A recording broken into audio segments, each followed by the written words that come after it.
The right to offend is not some pesky little part of freedom of speech that we have to put up with. It is the heart and soul and lungs of freedom of speech. It is the coursing lifeblood of human progress. It is the instigator of liberty and modernity and science and understanding. What a laughing stock today's student leaders are, that they can so casually dismiss the right to be offensive without realizing that their lovely, enlightened lives are the gift of individuals who gave offense. Offensiveness is not just something we have to begrudgingly accept. Offensiveness is the motor of human progress. Now broadcasting from the Right to Offend Media Studios in sunny South Florida, bringing you the latest in politics, current events, art, and pop culture. This is the Whitfield Report Live with Sam Whitfield. But giving offense is good. In fact, it's essential.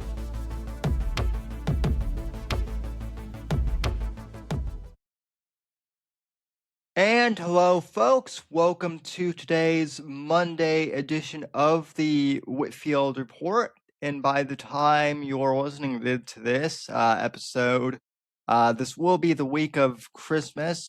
Merry Christmas to you all, or Merry Early Christmas, I guess.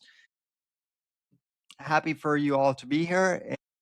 Joining me today is Mr. James Dawson, who is in a very unique perspective because James is an author who's published a few short stories and is currently working on a novel, but he hasn't actually fully published a novel yet. And that's kind of a unique perspective because a lot of the authors that I've had on this program before, notably Eric Bishop, I see that James has a few of Eric's books in the back. Love it.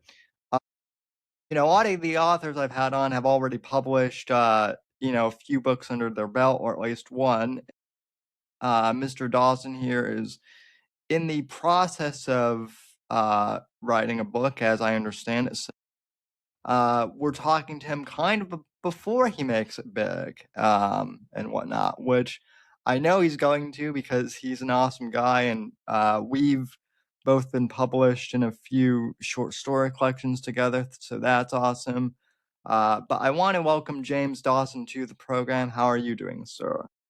Oh, thanks, Sam. I appreciate that introduction. I'm doing great. I appreciate you working with my schedule as obviously it's not for anything writing related, but the Dawson family calendar is packed and it's a work of art. So I appreciate you juggling around to fit me in for an interview. So I'm excited to be here. Thank you. Yeah, no, I appreciate it, and I appreciate you taking the time. It's trying to find guests to do the podcast like towards the end of the year, like around December, is always it's always difficult because of the holidays, and it's like right before Thanksgiving to basically like the end of the year, like nobody's available, and then the week before, like the last week of December, I always get people who are like DMing me like, hey, can I get in on the first week of January? And I'm like, well, I don't know yet.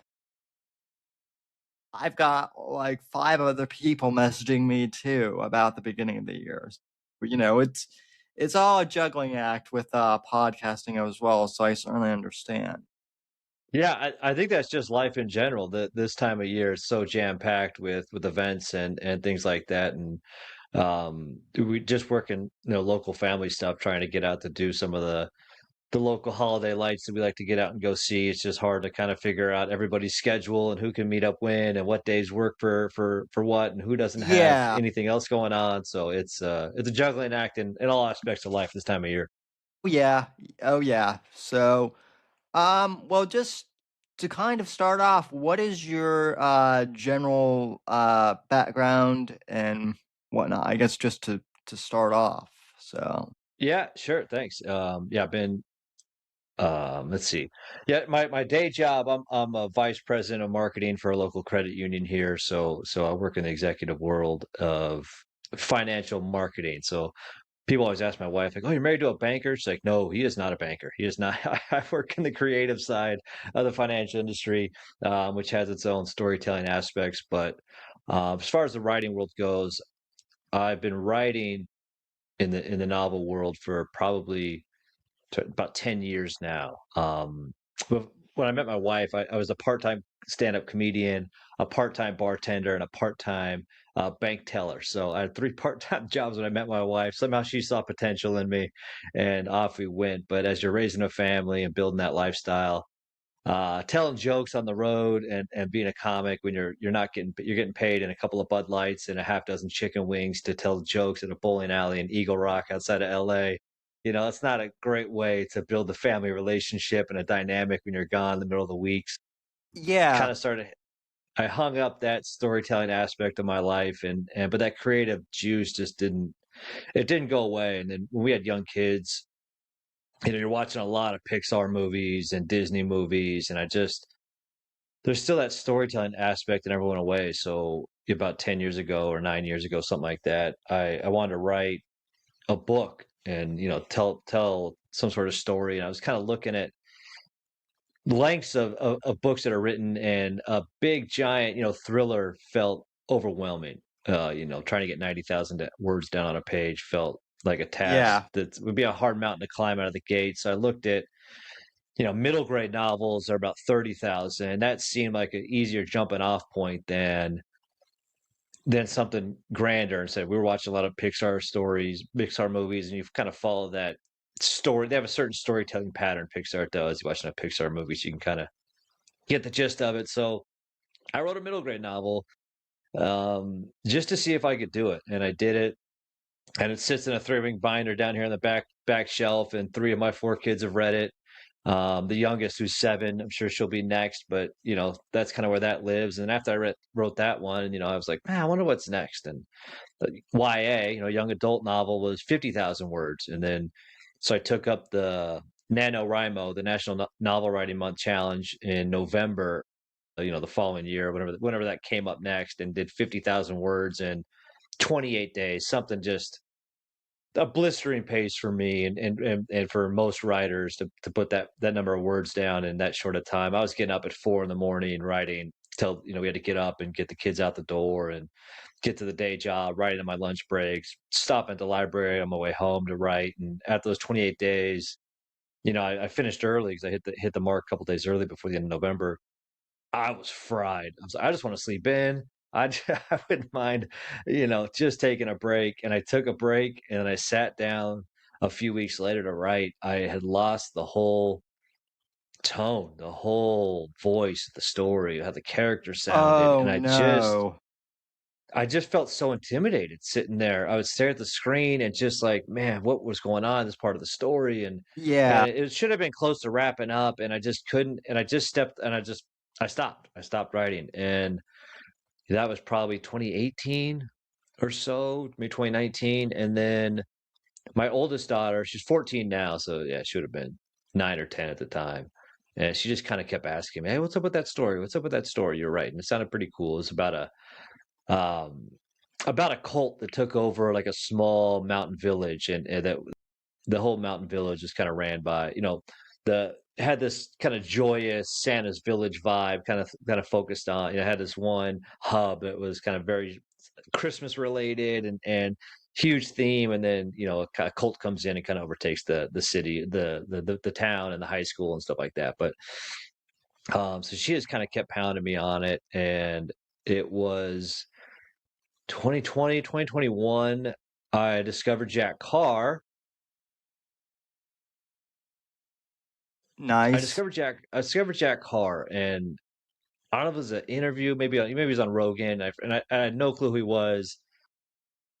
I didn't even read that much. I don't really read thrillers at the time, and I was listening to his interview, and he was talking 100 miles an hour. I was just so excited, his enthusiasm. I was like, I gotta check this guy out. So I bought the Terminal List and read that, and I was like, whoa, this is Yeah. out there. This is pretty incredible.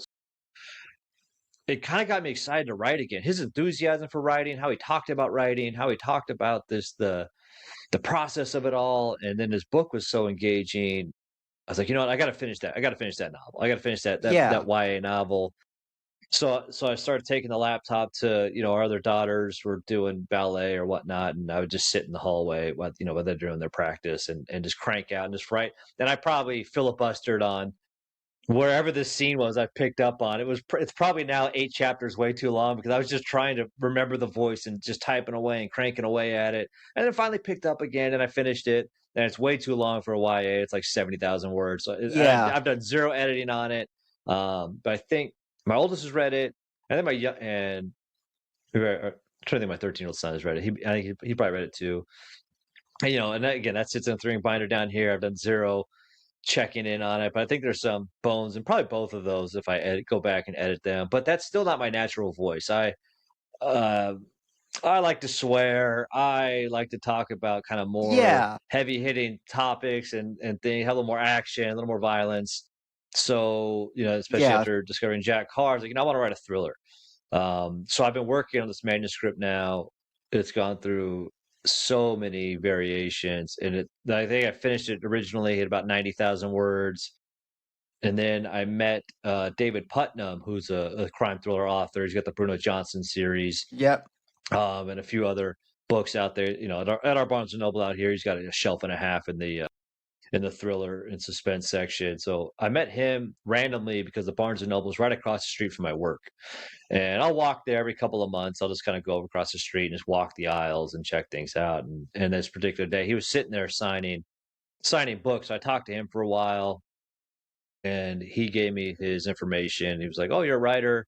He lives down in Temecula, which is hour and a half or so from me. And he was kind of, I run a writer's critique group, at my house. We meet on Thursdays. If you're ever interested, reach out. And I was like, yeah, okay. And then that was earlier in the year of last year, 2024. And a few months in, I was editing the hell out of this manuscript, and I think I just realized if I really want to take this seriously, I should ask for help from those that have been there and done it before. Yeah. Particularly when they're prolific and they have, a substantial body of work. And he was kind enough to talk to me, and he gave me, his contact information. So I reached out to him and said, hey, Dave, I met you, 4 or 5 months ago at the Barnes and Noble. We talked a little bit. You mentioned a writer's critique group. What does it cost? What's the process, whatnot? And he emailed me back almost immediately. He was like, it's completely free. It's at my house. We're meeting tomorrow at noon if you can come down. So I kind of looked at my schedule at work. I was like, I could probably peel out of work a little bit early and head down to Temecula. So I checked, make sure all the kids were set in the afternoon. My wife was taken care of. She was aware of it. And I was like, I'm going to go down to this writer's critique group. And you go and you read 5 double-spaced pages, essentially 5 to 10, I think it is. And you go and then, just go around the table. Everybody reads if they want to read, and then they critique, and they're out. Everybody's reading stuff from memoirs to sci-fi to thrillers to literary novels. There's all kinds of stuff being read at this table, and there's 7 to 10 people sitting there, and it was fascinating. And I read, and I got some harsh feedback, and it was okay though, because I understood that they were coming from a place of encouragement and really trying to make it better. They weren't trying to tear me down. They were like, they would say what they liked first, and then, this part, your POV's all over the place. You're jumping, your head hopping from this person to that person. Okay, I understood that. And then, so I went a few times to those, and David Putnam has been great. I met with him for coffee. He just kind of just spilled out all his knowledge of how he takes on writing and things like that. So, so this novel, he's like, what, for your debut novel, if you're going full length thriller, you really want it to be about 70 to 75,000 words. You're at 90 now. You got to cut. You have to cut. So I then cut this novel down from 91 to 72. Sent it off to a developmental editor. Got those back this summer, and that was not a harsh reality. It was a good reality. She had a lot of positive things to say about the bones and the structure and the stories and the characters. But there was a lot of growth I had to do. So I got through those developmental edits. That was a bit of a slog, but I got through them. Made some rewritings, some more, picked up the pace quicker in the novel. First, second chapters were off and running instead of kind of a slower burn that I had before. But now it's back up to like 82,000. No, I got to cut again, and we're getting real close. But I am hopeful and determined to have this thing out in 2026. So that's a long journey of where I come from, what my background is. But Yeah, no, I took the long way. it's a, it's a process, and we all have different ways of, getting where we're at. I find it really interesting how you and I both kind of have had the Jack Carr connection as far as like influencing us to write thrillers, because I had I you know I'm sure, as you know, as I've you've seen some of my posts in the Discord and on social media, I've always been a big James Bond fan, growing up. And so when I was a kid, I would write like spy, kind of like secret agent short stories. And then Okay. as I got older and got into high school and whatnot, I just didn't have time to, write all that much. And then same thing in college. But I had a friend of mine who I took a gap year between high school and college, and I had a friend who um, turned me on to Vince Flynn, Okay. who who I think he had passed that same year. Like he had passed in like 2012 or something like that. So when I uh, entered into college, Kyle Mills you know had taken over the Vince Flynn books, and he was he was awesome and amazing to read. But when Jack Carr first came on the scene with the Terminalist, like in 2018, I was really intrigued because a couple of the like the Real Book Spy and a couple of the thriller critiques were like, this guy is going to be the next Tom Clancy. This guy is going to be the next Vince Flynn. So I was kind of like, okay, well, I'm a bit skeptical, but that's a pretty tall, um, that's a pretty tall order.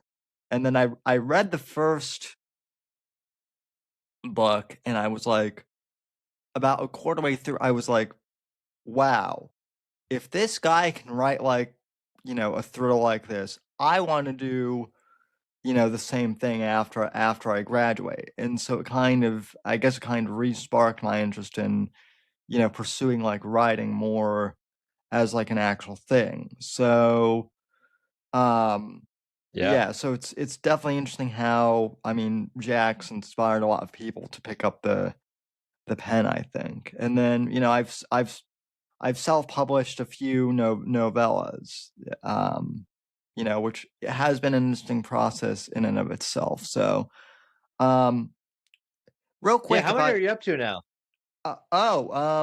geez, I'm up to 7 books total, like five, That's awesome. yeah, five novellas and then two short story collections. Okay. Um, That's great. now, so yeah, so real quick, if I can backtrack a little bit. So what made you decide to you came up from the stand-up comedy world. So what was that like? And yeah, There's what no feeling in the world like stand-up comedy.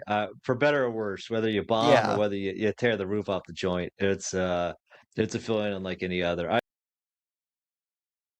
I was small growing up. Now I'm 6 feet now, 175 pounds. Growing up, I was small. I entered high school, I was 4'9", 90 pounds, had a perm. I was trying out for the basketball team, so I thought the perm would help me help me fit in with the brothers. Yeah, it was. So I had to be kind of a little bit sharp and protective of myself. So comedy and humor was kind of my shield back then, and Yeah. and being able to kind of give back a little bit as high school kids kind of picked on me for my side. I had good friends too that made sure I didn't get my ass Yeah. kicked or I didn't get thrown in a dumpster or anything like that. But like I said, when I was 90 pounds, I was soaking wet with my backpack on. I was just such a small kid. So I think my humor helped me kind of helped me get friends. It helped me, just kind of through those teenage years. and I'm a pretty quiet, reserved person naturally. I'm an introvert for the most part, but I could be a very extroverted when the time Yeah. comes. And I have no problems public speaking and comedy. People always like, "Oh, who are the comics that inspired you as a kid?" And everyone goes into George Carlin and Richard Pryor and Eddie Murphy and all these great comics. And I wish that was the case for me, but I had a two-sided cassette tape of Pauly Shore, the Weasel, the hey bro, Yeah. no squeezing the juice. That guy. There was an older kid on our block, and he had this Pauly Shore album, and he made us copies, me and my other buddy Jimmy. Coincidentally, we're both Jimmys, Jimmy and Jimmy. And and I would listen to that tape at night, and it was so, there's this frat boy humor, but that's what kind of resonated with me. And I just, Yeah. as I kind of got older and I was kind of coming to the end of my high school, I was starting to grow a little bit and just get a little more confident. People started telling me, you're pretty funny. You have a dry sense of humor. You should do comedy. You should try comedy. And I never really did. I never really thought anything about it. And then I got in my 20s. I was like, that's something I do want to do. Like I should check off that box of life accomplishments is do stand up comedy. I think it'd be pretty funny. I have Yeah. no clue how to do it. I have no clue where to go. Some of my favorite comics are comics that I can't do their style at all. Like Mitch Hedberg is one of my all-time favorite comics. And if you're familiar with Mitch Hedberg at all, he's just very, I saw a wino. Yeah. I saw a wino who's eating grapes. I was like, dude, you have to wait. Like just those super sharp one-liners. I don't have that kind of humor. My humor is very storytelling involved, and smacking Yeah. out. And so when I was in college, I failed out of college like 3 times, so it took me 8 years to get through college. I'm not a doctor.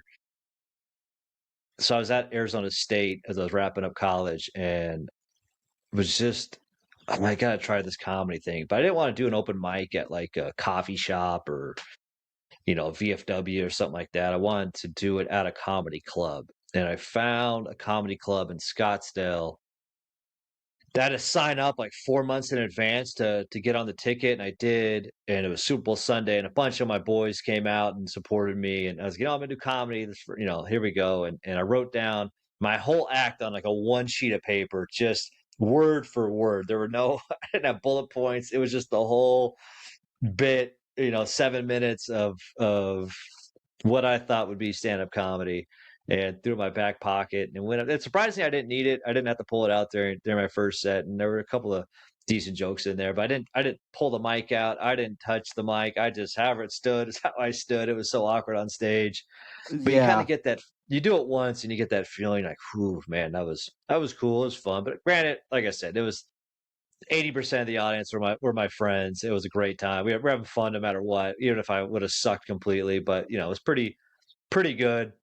Yeah. Good enough, I guess, for my first time. And then so from there, I just kept wanting to do it. That I would take breaks, and then I was probably 25, 26, somewhere around there. And then I didn't do it for a long time. And I was I moved up to San Francisco, and lived in San Francisco for about 5 years, and I was working in multifamily residential real estate, and I was bartending at the end of Pier 39, and things just weren't. Life was kind of falling apart in my early 30s. Girlfriend broke up with me and all that kind of stuff. Yeah. And I was just like, man, what do I really want to do? What gets me going? I was, man, stand-up comedy always kind of, in San Francisco, a pretty prolific comedy scene. You could find spots to go up, pretty much in and out of the Yeah. week. So I kind of was looking things up, and this was then maybe, internet a little bit more viable to kind of find places. So I found some spots and just started kind of going up in San Francisco. But again, life was just out of control. And then I moved back down to Southern California, and a guy I went to high school with that I hadn't really talked to much since high school, he was doing comedy. And so he reached out to me because he had heard through the grapevine that I had done a couple of sets, and I think he just wanted to ride to get to his gigs. But so I would start taking him to gigs, and he would get me some stage time, and I just started doing it more and more. and I did it for 2 years, 5 to 7 nights a week. I hosted a show on Thursday nights at a comedy club in Claremont by all the universities. Just I got pretty good, to be honest. I could do anywhere. I could do a 3-minute set. I could do a 30-minute set. I was always pushing, trying to mix it up. I would get bored telling the same jokes over and over again. I was always I was always writing. I was always, how do I make this better? How do I tell that joke better? I would think of something new. Oh, let's give that a try. But then, Yeah. like I said, family came up and it was just time to stop. So I didn't do comedy for 5 years. And then a good friend of mine, Trevor, he's in the boy band O-Town. And he went up in 2019. He was like, and he would cut a bunch of my shows in LA. I would do the Comedy Store, probably monthly, and he would come out and support my shows. And so he was always talking about doing comedy. And he and I know each other since middle school and high school and everything like that. So he finally was going up in 2019. So I went and watched him at the Ice House do his first set. And he did a great job, great stage presence, some good jokes. And I got my juices flowing again. Because when I left comedy, I couldn't watch it anymore. I couldn't listen to it anymore. I went from being so immersed in it to just Yeah. I got to step away. It was too. I don't know. It was just I just got to turn the page and focus on, building a family, building my career, making sure that those things are taken care of first. And so Yeah. I did that. But then again, just kind of my buddy went up, and then I think I discovered Joe Rogan's podcast, but I would just scroll for comics that I knew. Anthony Jeselnik, I listened to Sebastian Maniscalco interviews, like just these comics that I knew that I used to watch, but now it's been 5 years. Like, oh, what are these guys talking about? They start talking about that comedy process, about going up and hitting shows here and there, and it just kind of got me thinking again. Like, maybe I want to go up again. Like, I just want to see what I got. And so that was January 2020. And I put it out there like, maybe I should go back up again. And my buddy Trevor, who went up in December, he texted me immediately. He's like, "Are you serious? You want to go up?" I'm like, "Yeah." He's like, "I got a show in 2 weeks on Melrose in LA. I can get you on if you want to do it. It'd be cool to share the stage with you." And I'm like, "All right, let's go." And so I agreed to it, and off we went. And the best part was, the last time I did comedy, I took a small break and I went up, and it sucked. I forgot how it felt to be on stage. The light was too bright for me. I tried new jokes. I forgot how to rein it all in. Because when I was going up all the time, trying a new joke was nothing. Because I knew how Yeah. to, if it didn't work out, I knew how to pull the audience right back into where I wanted them to go. So going back up in 2020, it's like, just stick to the hits. Just go back, listen to your old stuff, go over your old notes, and just play the same jokes. Don't try anything new, and go with that. And be very honest with the audience when you get up there. So I did that, but the night before, I was really sitting there like going over everything, and a new joke popped in my head. I was like, "Oh, I'm going to close with this new joke," like an idiot. But I haven't worked it out since, but I still think there's some good bones there. But it was a fun Yeah. set. Went out there on Melrose, 60-seater, little room. There's an ice chest in the back where people are bringing their own beers and having a good time. It was a fun room. I thought I'd do about 7 minutes, maybe. I ended up doing 15. It was awesome. Like, just the crowd came along for the ride. And there was no feeling, like, just that night, I was just on such a high, because when the crowd's having a great time, they're laughing, and your jokes are hitting where you want them to hit, truly nothing better than that on the planet that I've felt. So I was like, all right, I'm going to start going up once a month. My wife's like, yeah, this was awesome. This was fun. You had such a great time. You look so happy. Like, yeah, we'll figure this out. So, you could do this more often. And then, global pandemic hit and shut the world down. Yeah. And that was it for 5 years. But I did go up a few times last summer, did some open mics and hit a couple comedy clubs and did a couple of shows. So that was a lot of fun to get back out there again. But I haven't done anything since. Been focused so much on writing, because not only the manuscript I was talking about, I've written multiple short stories, obviously Western Tales that we're both in right here. Yeah. So your story was great. Your story was great, by the way. I thoroughly enjoyed it. So thank you. Same to you, Sam. I think after I reread mine to see how it was, I was like, I'm gonna go to Sam's story. I read yours second, so that was That was great.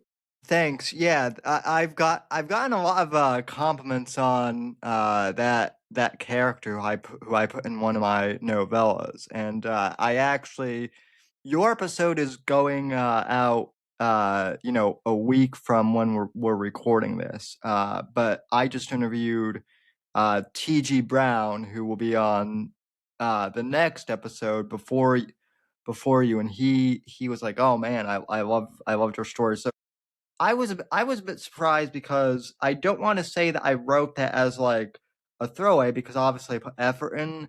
I put a lot of effort, but that short story was originally supposed to be a chapter in one of my Mm. novellas, and then it was one of those chapters that I really liked, but it didn't work in the book I was writing at the time.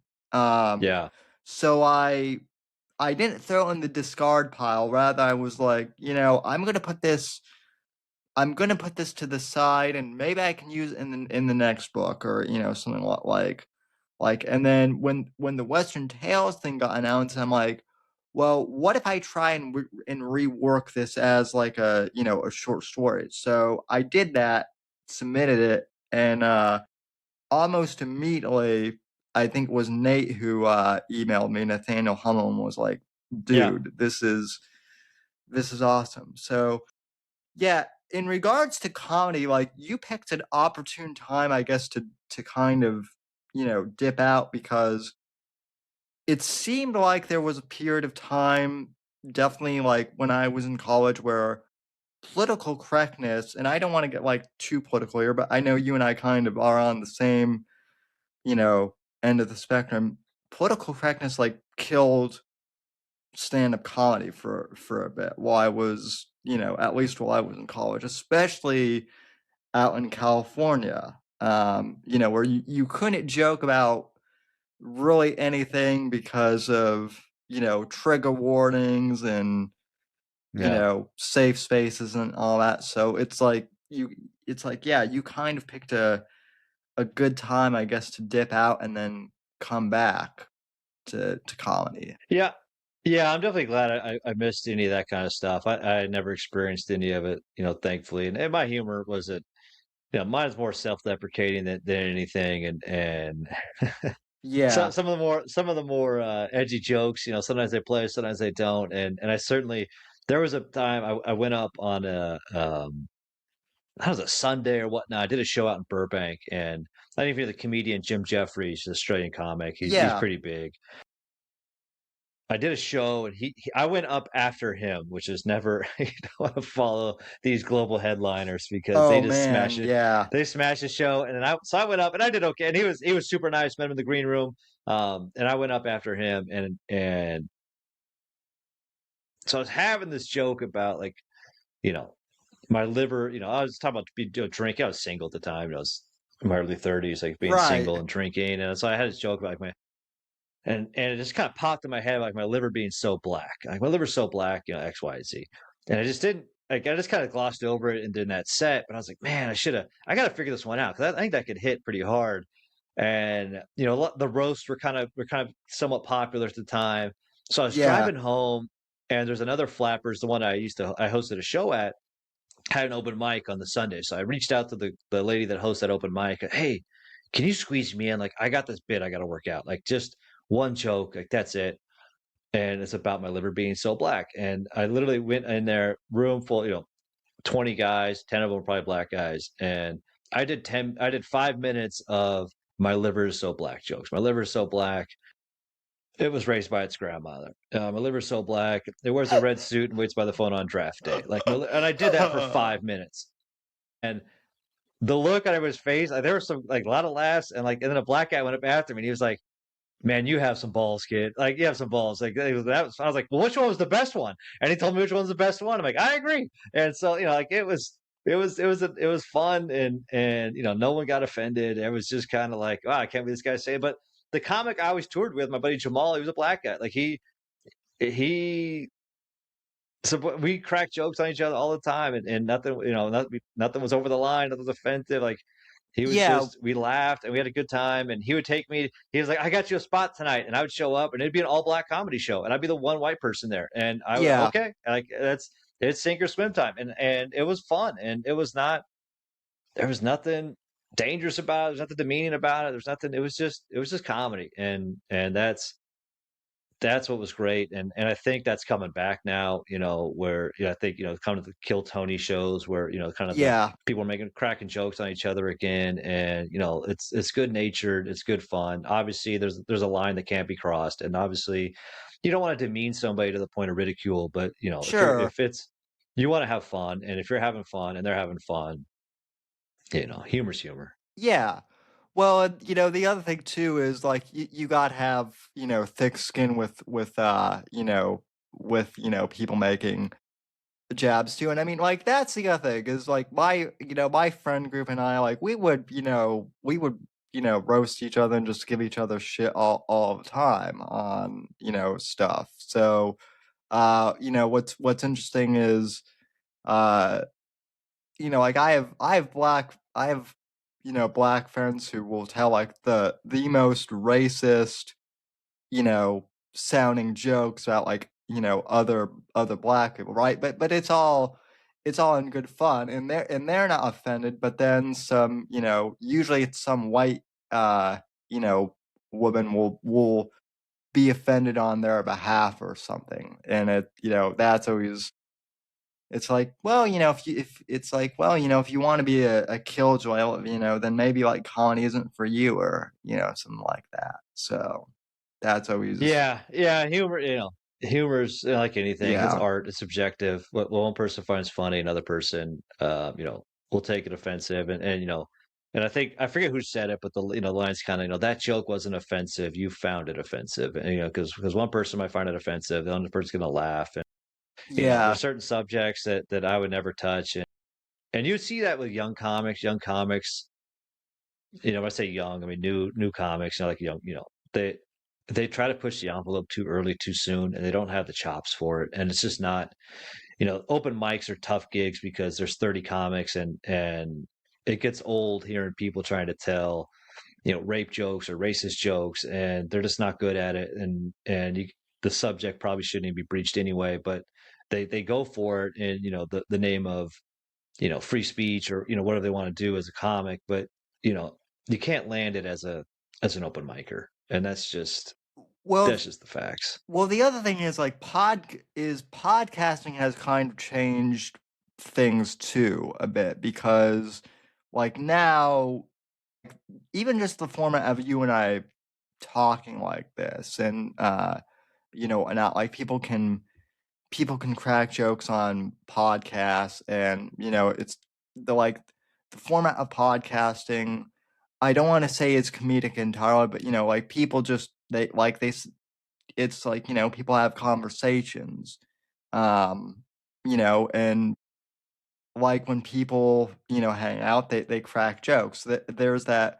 I don't know if you've heard the podcast that Nick Mullen did. It's called Cumtown, which I know is like, that's a crude name, but it's three guys just, Yeah. riffing you know, on, just like what interests them. And I mean, it was one of those successful comedy podcasts of all time. And so the medium is changing, a lot as far as like what comedy is. The space definitely is changing, which I find interesting as well. So, um, Yeah. I don't know.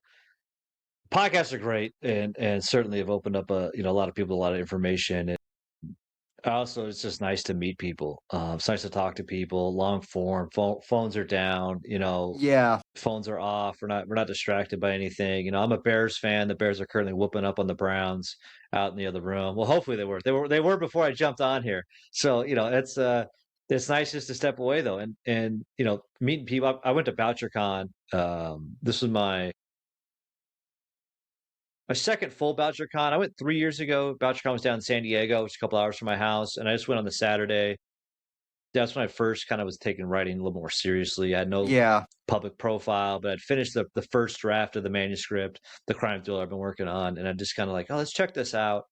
Went down there, woke up at 5 in the morning, drove down, just checked it out and sat in the back and didn't talk to anybody. I did meet Jack Carr, which was cool because he was doing a book signing, which I didn't even know about, which was he just Wow. happened to be in town, and I just kind of it was like two stories as far as where everything was, and I just kind of walked through one of the rooms, and there he was doing a book sign. I waited for everybody to kind of go through the line. I stood in the back, and I handed him a book to sign, and he didn't even open it to sign it. He just because he saw me kind of waiting and letting people go in front of me, and then he just started asking me questions. I tried talking to him about 15, 20 minutes. It just cool as can be, tons of questions to me, asking me about what I do, what my story's about, what I like to write, what I like to read, what watch I was wearing. Like we just talked about all kinds of different stuff for 15 minutes. It just Yeah. couldn't have been cooler. Then signed my book, then took a picture with me, and off we went. And then that day on the way home, I was like, I was talking to my wife. I was like, I think I want to start like a public profile just for writing, as I kind of start getting more into this. And last year I went to BoucherCon in Nashville for the whole set. Had a great time. The writing community is pretty special, to be honest. I think the number of writers I've met that are just the nicest, most helpful people.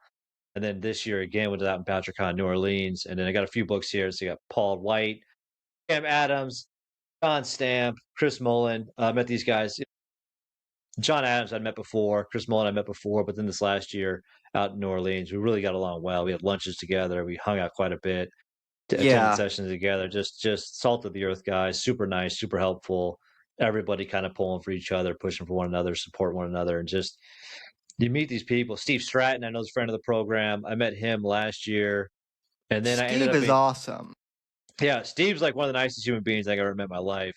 I met him out in Nashville last year, and then a month later, I was in Colorado for a work conference, and I just messaged him like, "Hey, are you around this area? Do you live in this area?" He's like, "Yeah, I am." I'm like, "Yeah, you want to grab a bite to eat?" He's like, "Sure." So he came over to the hotel, picked me up. We went to dinner, just had a great time, and he gave me an arc of Caribbean Harvest, his novel, which was great. And so that kind of stuff. Tracy Abramson, Yeah. Oxdeaver, Marcy McCurry, all these people. Like you meet these authors, and they're just the nicest human beings. It just they come from all walks of life, all political backgrounds, all kinds of upbringings, all ages. And when you talk about writing, and everybody's just so nice and just wants to help. And yeah, I'll jump on a phone call with you and talk through whatever you're working out and what you want to do and everything like that. And then you support them. It's not that hard to share people's content to try to show a little support, a little love their way, especially when Yeah. they have helped you along the way or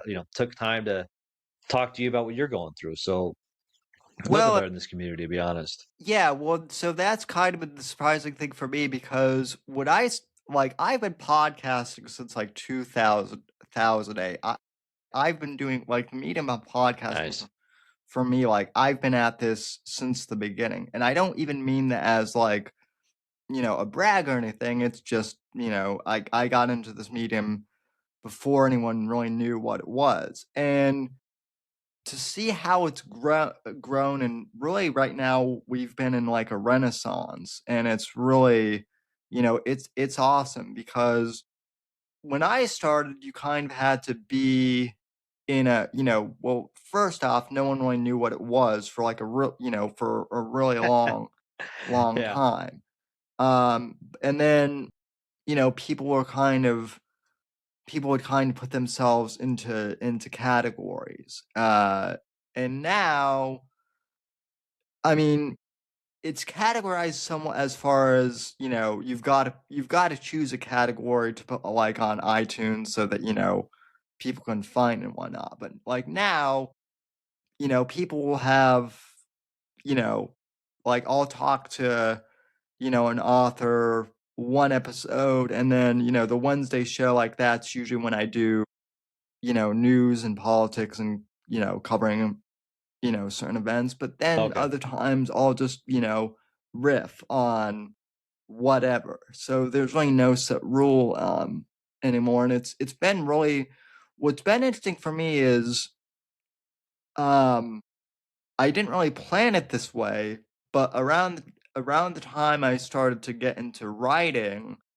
more full time was when podcasting started to, become a medium Mm. for authors. So it's been really interesting because I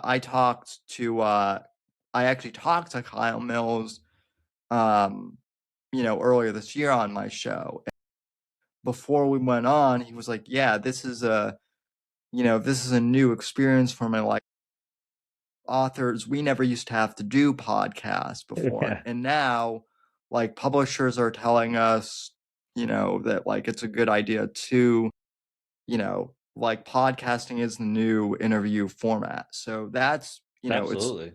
it's been very interesting to talk to, people, and then I was talking to the last time I talked to Steve was telling me, he's like, you need to get Jack Carr on on your podcast. And I said, well, I appreciate that. I said, I've reached out to I've reached out to his team before, and they say I don't have enough, I don't, my metrics aren't high enough for them to be interested, which there's always that, like, thing too of, Yeah, like I think I would have a really good, interview with him, and I think he and I would click well, based on what sure. people have said. Like people are like, man, you and Jack have a lot of the same interests, and you would click. But there's the behind the scenes stuff of you know uh trying to do the business side of this, where it's Sure. like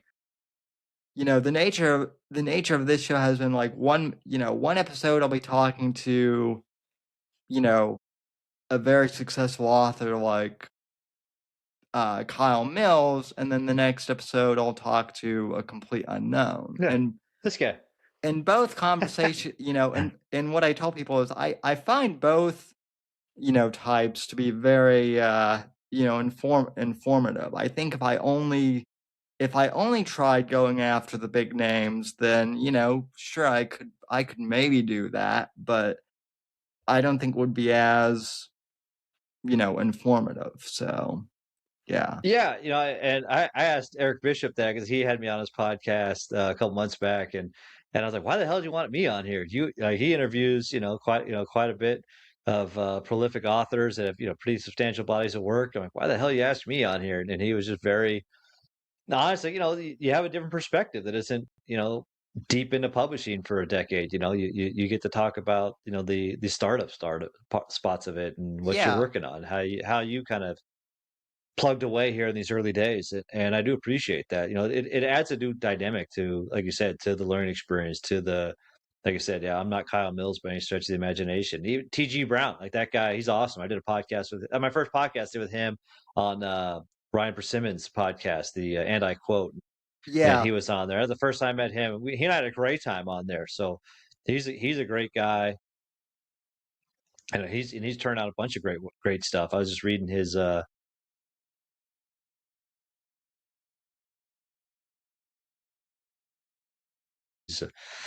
I'm sure that's a great interview Yeah. you did with him. So that kind of brings up my next question. So you've written a few different novels, but you haven't published them yet. And I know Yep. I know that you're looking at like different publishers, and I have to ask, and I don't mean this as a criticism or anything. I just out of curiosity, why haven't you? A lot of authors I know at your stage would just self-publish um, Mhm. the books. So, what is it about? Uh, what are you seeking with like traditional publishing? I guess that. Um, you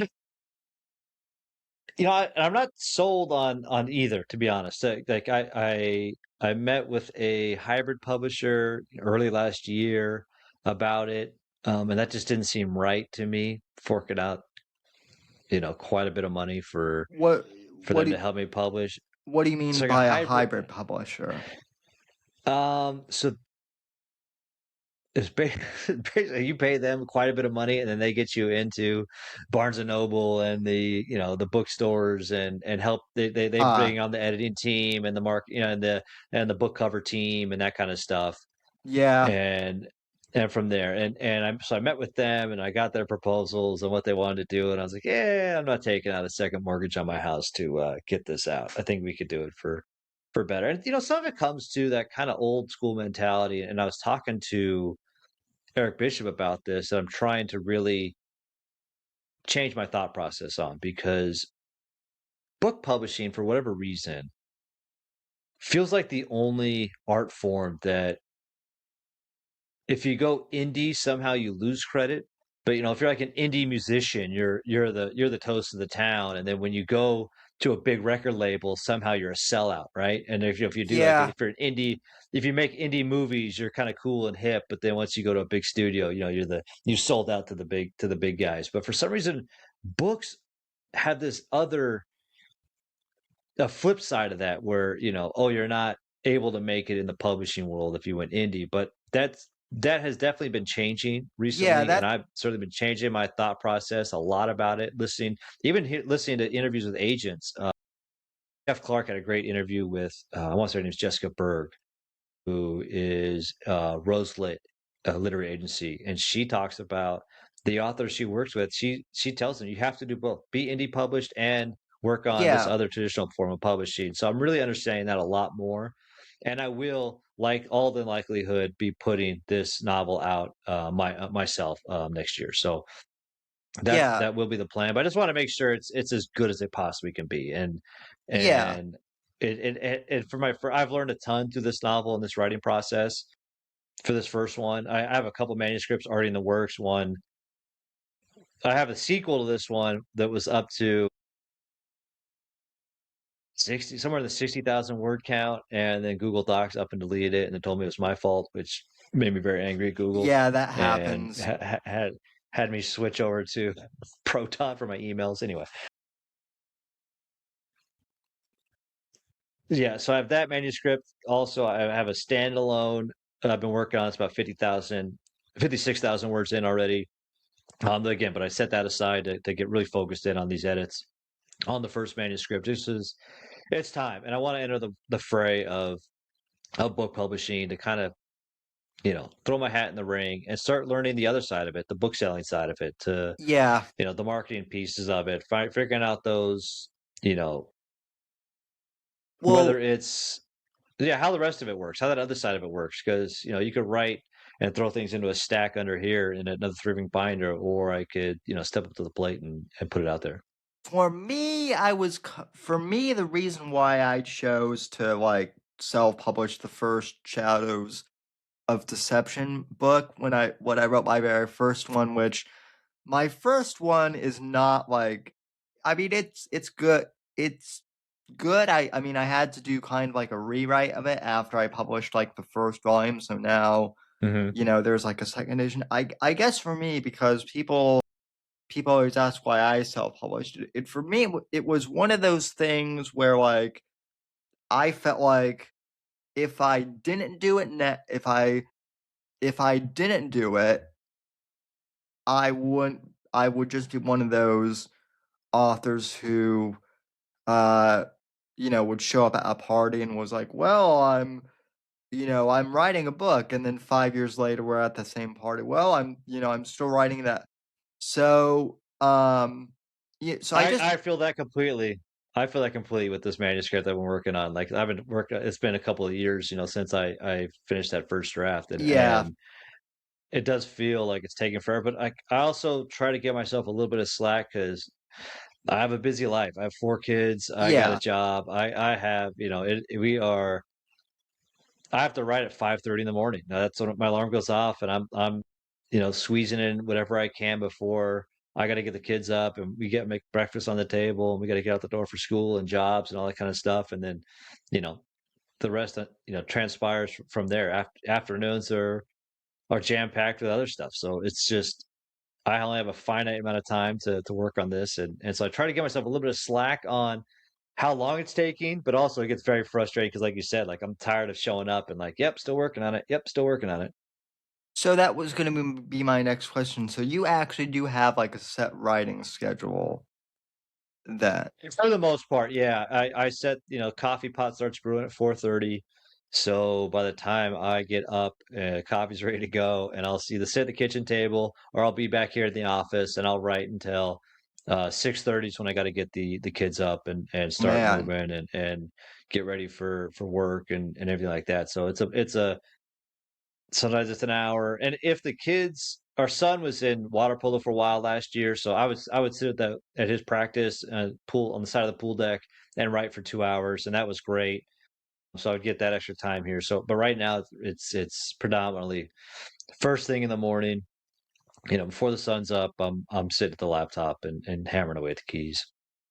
kudos to I mean, kudos to you for like getting up at 5:30 and being able to like, write. Like if I had to get up at like, like I wake up at 7 and usually like I'm still like brain dead at least until like 9 a.m. So yeah, Yeah, if I had to get up that early, like I don't know how I could even like get in the shower, let alone, yeah. uh There's days where it doesn't come at all, and then there's days where a good writing session's like time travel, really. Like those when you're yeah, locked in on a good writing session, the time just whips away, and all of a sudden, like, oh my gosh, we're late. Like it's 6:40 already, and I'm 10 minutes past where I'm supposed to be. Getting kids up, getting everybody moving, getting the shower, or get my wife a cup of coffee, and just kind of going from there.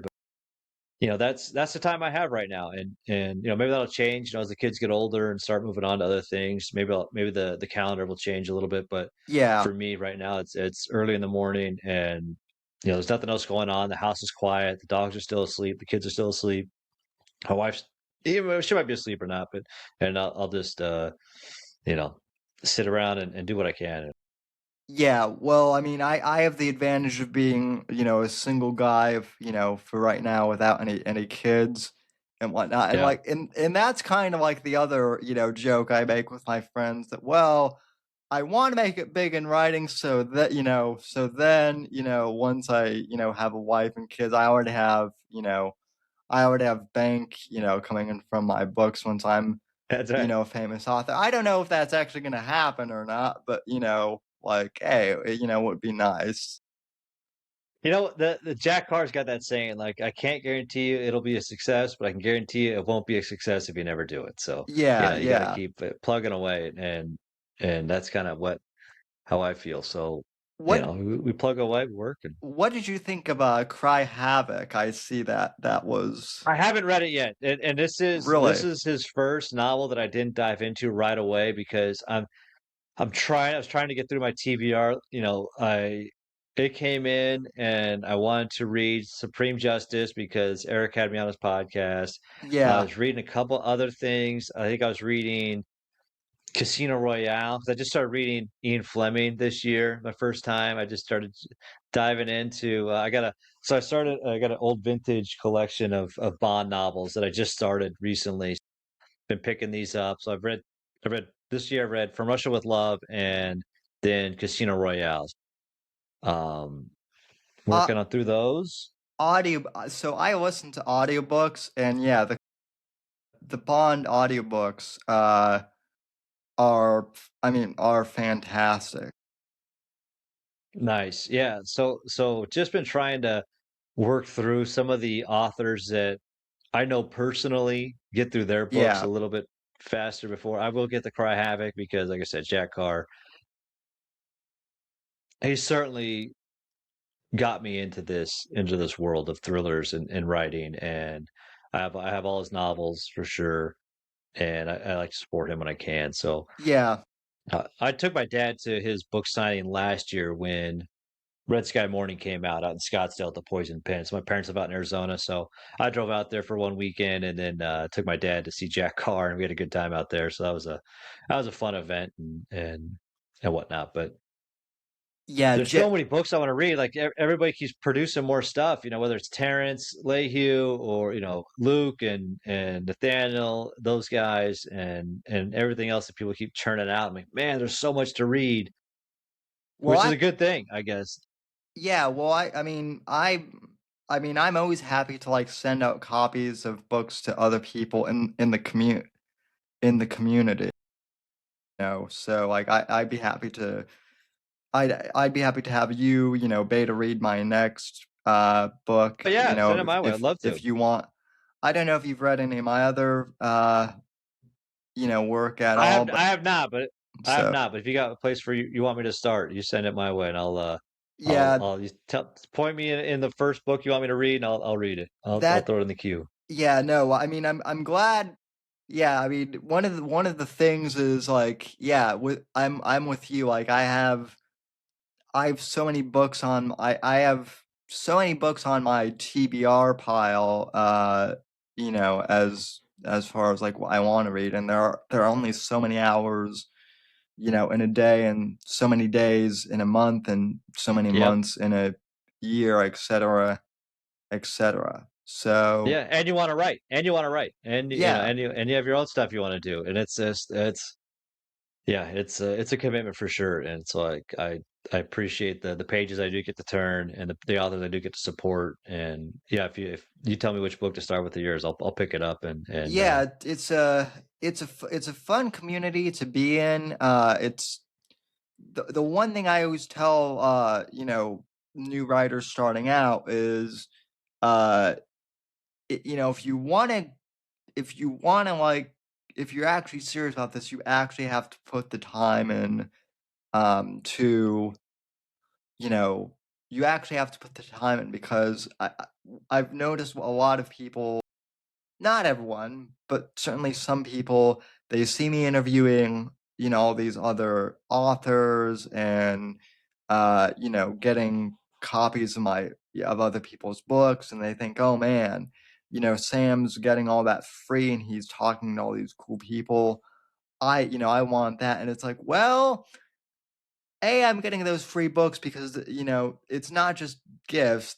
People send stuff for me to read, and so, it's more of like a community. You know, we all exchange stuff, and then, also same with, interviewing. Like, yeah, I do love to just talk to people, but it's also, we're trying to help each other out and help promote. It's not, just because I'm a quote unquote famous author, which is kind of, it's weird a little bit, because in my mind I'm like, well, I'm still just, a nobody. Um, in the grand scheme of things. I guess like, social media, like that's the other thing. Like there's a perception on like what fame is has like really changed. I might be more sure. famous than I might be more famous than, person X, but then, I'm not a Jack Carr, by any means.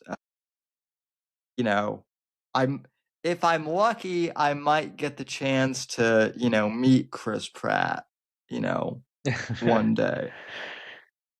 Yeah, that was a wild about like BoucherCon. You're walking through the lobby bar, and it Yeah. was like the first night, and I'm just cruising through, and there's authors everywhere, just sitting around hanging out. And I walk by one table and look down, and, there's an author, T.D. Donnelly. He looks, I was like, "Hey, James," and I'm like, "Hey, Tom," and like to me, he's a yeah, he wrote on the script for Sahara, the Clive Cussler novel. He wrote on that script. He's written a bunch of scripts for Hollywood. He's got a couple books out, and he's like, I'm like, "How the hell do you know me?" He's like, "Social media." I'm like, "Oh, okay." It's just funny how you kind of you get known in this community, and it's kind of fun, and it's cool that Yeah, I your name does go actually somewhere. funny thing about that, I actually so one of the people who picked up so if so my late uncle used to collect Playboy magazines. So when he Right. pa- so when he passed, I inherited his stash. In a few years ago, one of the playmates actually did like a podcast kind of on the history of Playboy. So I had her on my podcast just to talk out like, what her experience was and whatnot. And so she actually picked up one of my books and was like promoting it. And so I started getting all this, all these messages, from people in that community who were like, if the magazine were still in print, like you should have, submitted your, short stories in there. And so Yeah. it was like, wow, that's cool. And then there's actually a reference to one of the playmates in Cry Havoc, because you know it Mm. it's part of the Vietnam, so people were messaging me like, hey, did you catch that reference, or stuff like that. So Yeah, you never know who you're going to run into in the author community. So it's been a very cool experience. So for sure. Yeah, condolences on your late uncle, by the way. so You wrote a very touching post about your uncle, and that I also had a late uncle about 10 years ago that passed away, also collected Playboys, and but his collection went to his I believe my cousin. So I talked to my cousin about daily. So yeah, yeah. so condolences out to your uncle. I certainly know what it's like to lose somebody you're close to in that realm, in that space when they're involved. Yeah, no, I appreciate it. He was also a firefighter, and I think I posted this on Facebook too, but his fire helmet is actually, it sits right over my desk. So Ah, so I'm actually looking at it right now as as we're talking. And he I mean, I'm probably gonna do like a fuller length podcast on his life, because he had a pretty amazing life. But he was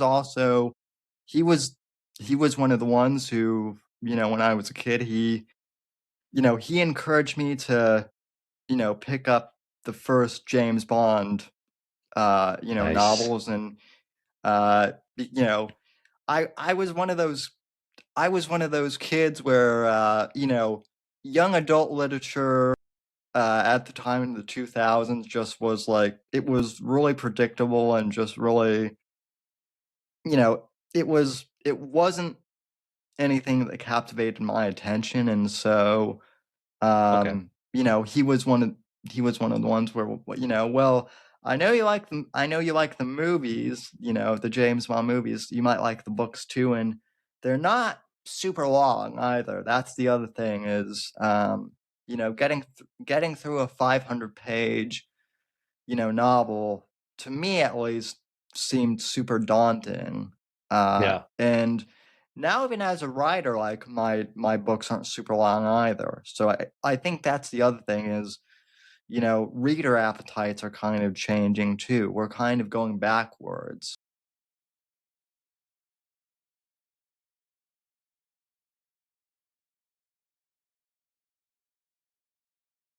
Yeah.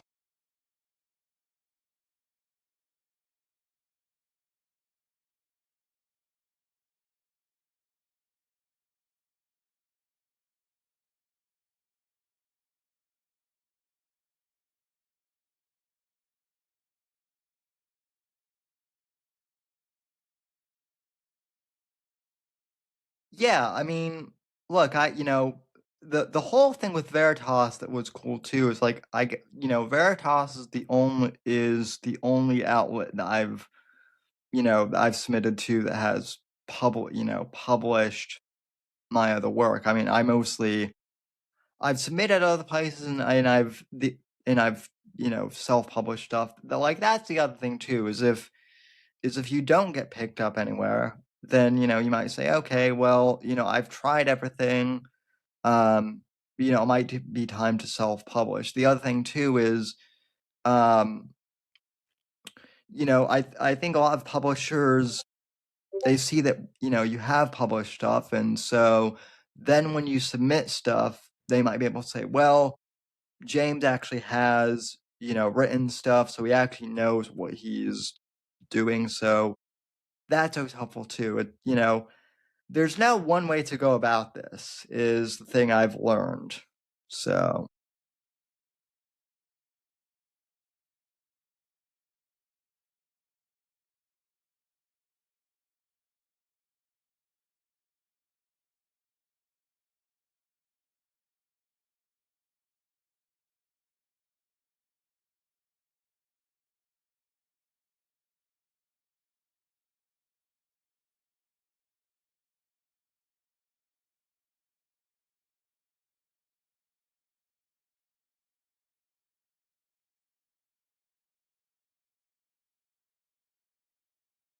Yeah,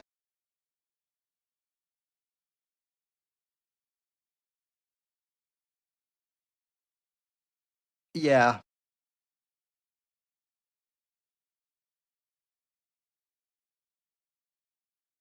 That's the other thing though too that has kind of been that's something that like I'm still trying to navigate. Not so much the price range. It's like, you know, you sell a book for $20 on Amazon and then, for a print copy, right? And I always get people who are like, well, Sam, why are you pricing the book at $20, in this economy? And it's like, well, I'm not actually making $20, pe your average person, they think that we're making, the full, 10 or 15 or $20 or whatever it is off the copy. And it's like, well, no, regardless of whether or not you're doing self, publishing or, even traditional publishing, you're getting a fraction of what the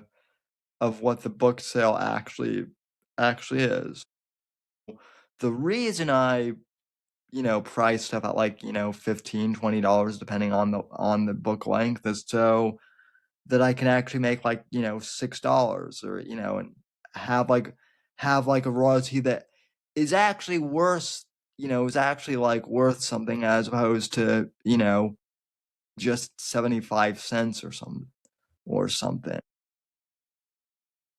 It's the economics too, and I think more people are getting aware of that, but it's still like explaining, and I get it. Like the economy isn't great right now, but that's also why I tell people like maybe instead of supporting Stephen King, who already has millions of dollars, maybe go out and support an Eric Bishop or a James Dawson or someone who was a smaller author who could use the support. You know, so. Well, sir, is there anything else that you want to? I know that you're still in the process of writing stuff, so I'm not sure what if there's anything to really promote. But where can people find you at, and kind of what's next for you? I guess.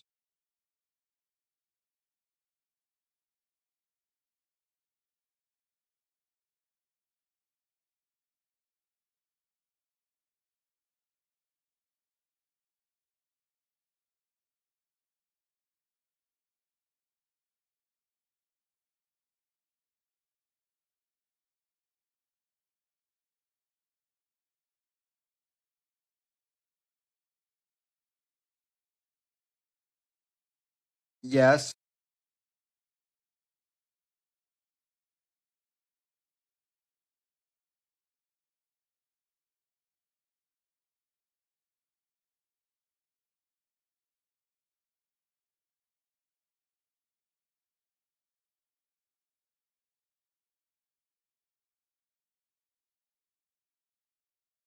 Yeah, yeah, please do. I would love to, talk to you more about, the books, specifically. But like I said, I mean, I think having you on to kind of talk out, the startup, process where you're at now, I think it's super valuable. I really want to thank you because a lot of authors they don't want to talk about their process until they have, something done because they have anxiety or whatever, which I understand. But I really think it's helpful for people to hear about the process while it's kind of a working process. So I appreciate you taking the time to share your input as well. Um, yeah. So have a Merry Christmas, sir, and folks. I really appreciate you for tuning in and listening to this chat with James and I. And if you're enjoying this, please subscribe on Spotify and Apple Podcasts. If you're viewing this on YouTube or Rumble, like, comment, and subscribe, as they say. And I will link things to I will link James's socials and website in the profile in the show description, and then as always you can find all my links in the description notes as always. And like I said, folks, we're going to air this Christmas week, I guess, so Merry Christmas to everyone, and thanks for tuning in. So take care.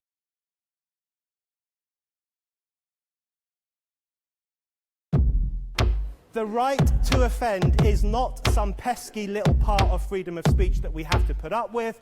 It is the heart and soul and lungs of freedom of speech. It is the coursing lifeblood of human progress. It is the instigator of liberty and modernity and science and understanding. What a laughing stock today's student leaders are, that they can so casually dismiss the right to be offensive without realizing that their lovely, enlightened lives are the gift of individuals who gave offense. Offensiveness is not just something we have to begrudgingly accept. Offensiveness is the motor of human progress. Thank you for watching the Whitfield Report live on the Right to Offend Media Network. Make sure to check out Sam's books on Amazon, Audible, and Kindle. You can follow Sam on X at SamW_NGC and the Right to Offend Media Network at RTO Media. Like, comment, subscribe, and share with your friends. And until next time, God bless, God save this great nation. God, freedom, legacy, in that order.